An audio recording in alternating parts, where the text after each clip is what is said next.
안녕하십니까. 반갑습니다. 반갑습니다. 네, 시작부터 맞지 않는. 네, 마담 민철. 예수님의 마음을 하나, 담고 둘, 둘, 셋.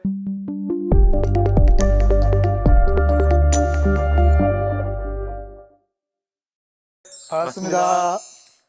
예수님의 마음을 담고 여러분의 마음을 담아 여러분의 마음 담당 주치의가 된 정신과 전문의 김민철, 마담 민철입니다. 최 PD입니다. 반갑습니다. 반갑습니다.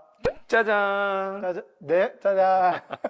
네, 마스크 쓰고 나오니까 네, 그때는 제가 네. 감기가 걸려가지고 신비주의 아니었고요. 신비주의 아니고. 자, 어떻게 잘 지내셨고요? 네, 잘 지냈습니다. 어떻게 우리 잘 지내셨습니까? 제가 이거 하면서 네. 요즘 유튜브 다른 채널 보니까 이 채널 구독자들을 부르는 어떤 애칭 같은 게 있더라고요. 네. 그래서 마담 민철에도 그런 구독자들을 부르는 애칭이 있으면 좋지 않을까. 좋을 것. 근데 정말 호람돼요. 이 말씀 하기 전에 저도 뭐라고 부르면 좋을까 우리 구독자들에게 이름이 있으면 좋겠다 생각을 했는데 이 말씀 진짜 하셨어요. 찌찌뽕. 네. 혹시 구독자분들 중에서 네. 이렇게 우리를 이렇게 불러주면 좋겠다 댓글 남겨주시면 네. 적극적으로 반영하고 여러분들의 관심과 예, 좋아요 그것이 마담 민철을 가능하게 하고 네. 오늘 어떤 이야기를 한번 해보면 좋을까요? 사과에 대한 이야기를 좀 했으면 좋겠습니다. 사과 먹는 거요? Sorry. 사과를 잘 안 하는 사람들이 있어요. 죄송합니다. 이런 사과. 네, 뭔가 잘못을 했거나 실수를 했을 때 혹시 저는 아니죠? 민철쌤은 아니신데 네. 잘못한 걸 아는데 그 이해 당사자 간에 사과를 안 하고 쉽게 말해서 그냥 어물쩍 넘어가려고 하는 그 네. 좋은 게 좋은 거 아닌가 하면서 이렇게 어물쩍 넘어가려고 하는 분들이 좀 의외로 많다. 네. 왜 그럴까? 그 심리는 뭔가? 또 상대방은 또 직접적인 사과를 원할 수도 있잖아요. 그렇죠. 그런데도 불구하고 어물쩍 또 사과를 하지만 상대방의 방식이 아니라 그냥 내 방식대로 그냥 막 네네. 해서 오히려 더 관계에 골이 네. 깊어지는 경우들을 종종 보게 되는 것 같아서. 네. 제일 중요한 거는 자기가 잘못을 안 해요.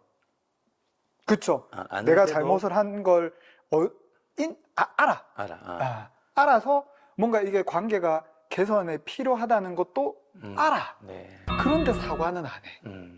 그러면 사과를 안 하고 뭘 하던가요? 그냥 막 어물쩍 그냥 뭐 연락해서 그냥 아무렇지도 않은 척 아이고 뭐 밥 네. 한 번 먹어요 뭐 이런 식으로 그냥. 그렇죠.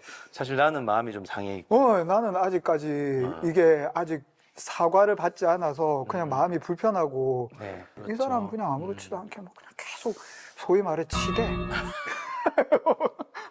저희 이 채널은 부산 분들만 보시겠죠? 질척거리는 거죠 자꾸. 이렇게 말씀하시니까 아마 여러 이유가 있을 것 같긴 한데요. 처음 드는 생각은 사과를 하는 법을 모르시나?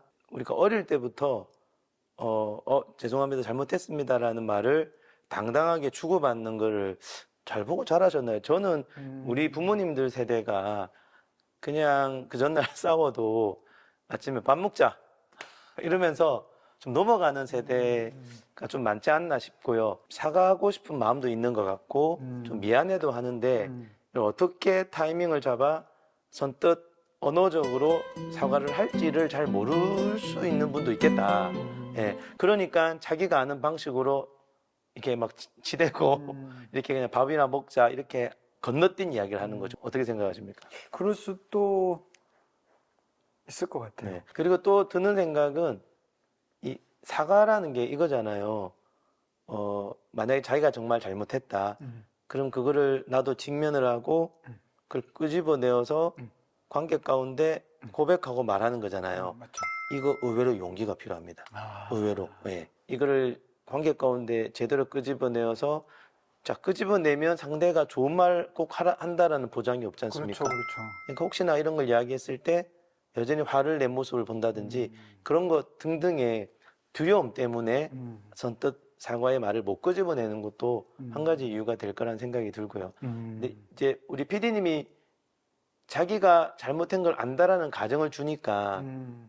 그렇게 다양한 이유는 아닐 것 같고요. 아, 그러면 이런 경우는 더 다양해질 수 있겠네요. 그냥 내가 잘못한 거도 모르겠어. 아, 너무 다양해요. 근데 그냥 이 사람하고 관계가 예전 같진 않아.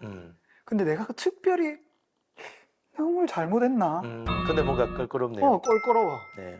그러니 그런 상황은 뭐 오히려 사과 자체가 아니라 그렇죠. 그럼 더 이 추근덕거리고 이게 그럴 수 이제 있겠네요. 근데 그러면 오히려 서로가 잘 모르잖아요. 어. 왜 우리가 오늘 보니까 약간 이렇게 가까이 하기에는 좀 멀어졌을까? 그러면 제 생각에는 이 사람하고 쭉 친해지지 못할 만한 성향도 있기는 해요.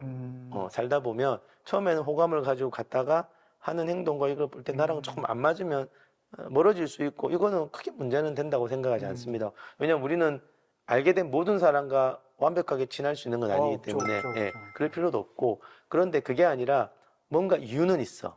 근데 대면대면에 졌다면 저는 나도 모르고 상대도 잘 모르잖아요. 근데 이렇게 끝내기에는 뭔가 석연치 않기 때문에 저는 누군가가 용기가 있는 사람이 이야기를 한번 하시기를 꼭 권해드립니다.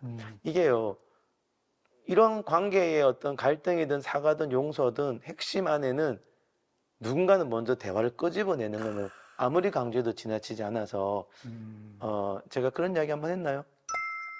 할 말 있어. 이렇게 부르시면 안 된다고. 의논할 게 있어. 네. 할 말 있다. 여러분 누가 여러분에게 할 말 있다 그러면 일단 긴장. 가슴이 씁니다. 근데 뭔데? 그치, 뭐 내가 뭐 잘못했을까? 뭐 이런. 무슨 할 말인데? 근데 의논을 좀 하자. 이렇게 접근을 하는 게 훨씬 방어도 좀 무너지고 사실 내가 누구누구랑 잘 지내고 싶어. 내 목적은 관계가 더 좋아지면 좋겠어. 근데 좀 그러지 못한 느낌이 있어서 혹시 내가 이런 대화를 좀 먼저 꺼내보는데 어떻게 생각해? 어떤 이유가 있을 것 같아? 그럼 상대가 나는 친하다고 느끼는데 이럴 수도 있어요.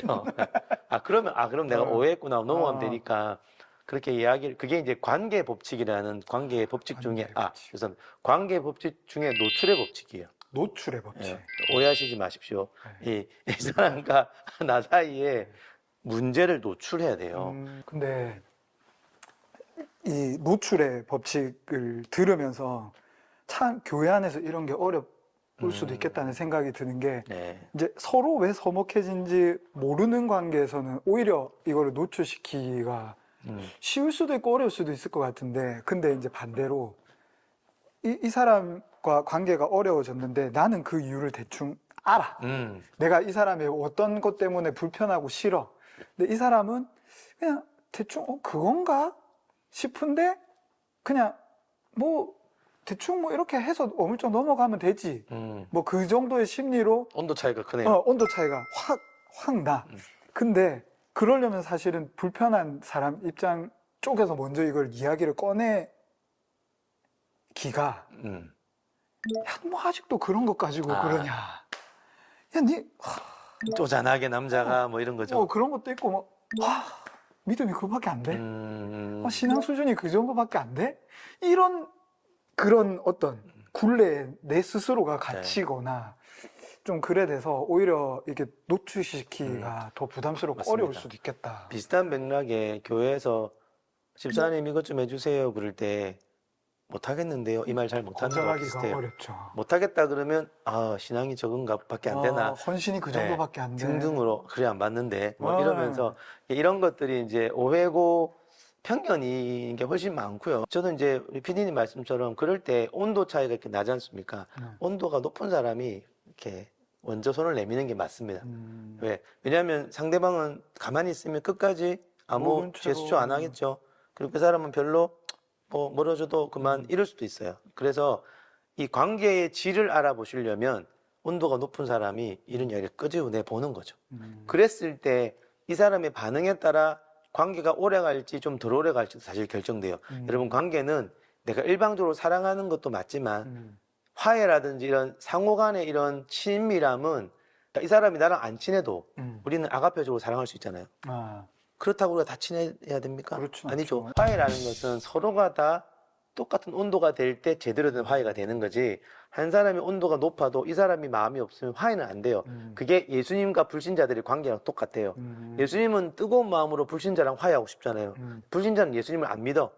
그러면 결국 불신자는 화해되지 않은 채 지옥 가잖아요. 너무 확장하나요? 제 말은 어쨌든 관계라는 것은 상호적인 게 필요한데 이럴 때 예수님이 높은 뜨거운 사랑으로 먼저 내려왔듯이 우리가 먼저 다가가는 시도는 필요하다.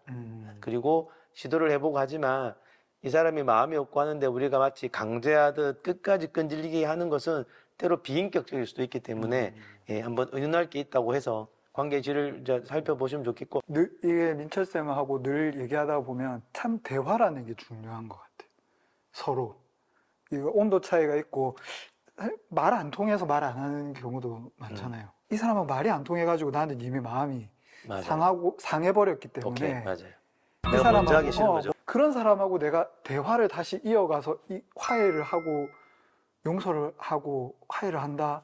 시도는 해보는 거는 우리가 하나님 앞에 기도하고 너무 좋은 것 같고, 근데 시도하는 게 자칫해서 좋은 결과로 이어지지는 않을 수 있고, 왜냐하면 상대방의 어떤 이제 마음도 달려있기 때문에. 하지만 그런 시도, 그 정도 화해하고자 하는 제스처는 굉장히 하나님 보시기에 아름답기 때문에 그때는 아무 일도 안 일어나도요, 차후에 또 일어날 수도 있습니다. 그래서 조금, 근데 이런 경우 있으세요? 내가 이제 싫어, 내가 안 하고 싶어. 그렇죠? 그럴 수 있죠. 그럴 수 있습니다. 예. 우리가 사람이고 하기 때문에 내가 정말 하기 싫은데 여러분, 예수님의 사랑으로 억지로 안 다가가시면 좋겠어요. 왜냐면 억지는 하나님이 별로 안 기뻐하셔서 내가 정말 싫어, 내 싫은 마음을 먼저 다룬 뒤에 자원하는 마음이 생길 때 다가가는 게 저는 더 맞다고 생각하고, 이게 저만 생각하는 게 아니라 저는 성경적 원칙이라고 생각을 해요. 그래서 여러분이 아무리 좋은 것도 억지로 하면 문제가 생기고 그 좋은 것을 통해 유익을 아무도 못 얻을 수 있기 때문에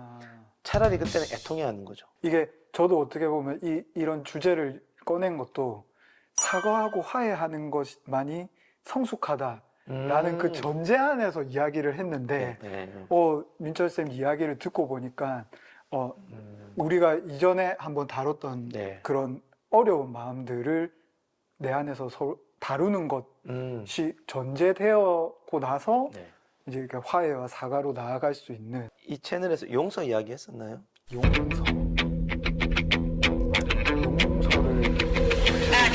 맛배기만 말씀드리면 우리가 그러잖아요. 저 인간 내게 와서 사과하기 전까지 나는 용서는 없다 라고 생각하시는 분들이 입으로는 그렇게 말씀하지 않으시나 있을 수 있죠. 맞죠. 그래서 용서는, 성경적 용서는 사과를 전제하지 않습니다.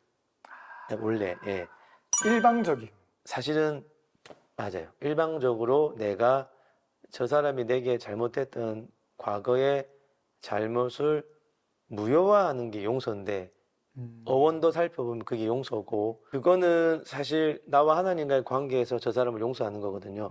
단 용서를 해주되 저 사람이 정말 죄를 지었다면 그 죄는 그 사람이 감당을 해야 돼요. 차후에 기회가 되면 사과와 용서는 좀 다르지만 사과를 해야만 내가 용서하는 게 아니다라는 말씀은 한번 드리고 싶고, 사과는 그렇게 한번 시도해 보시면 어떨까 싶습니다.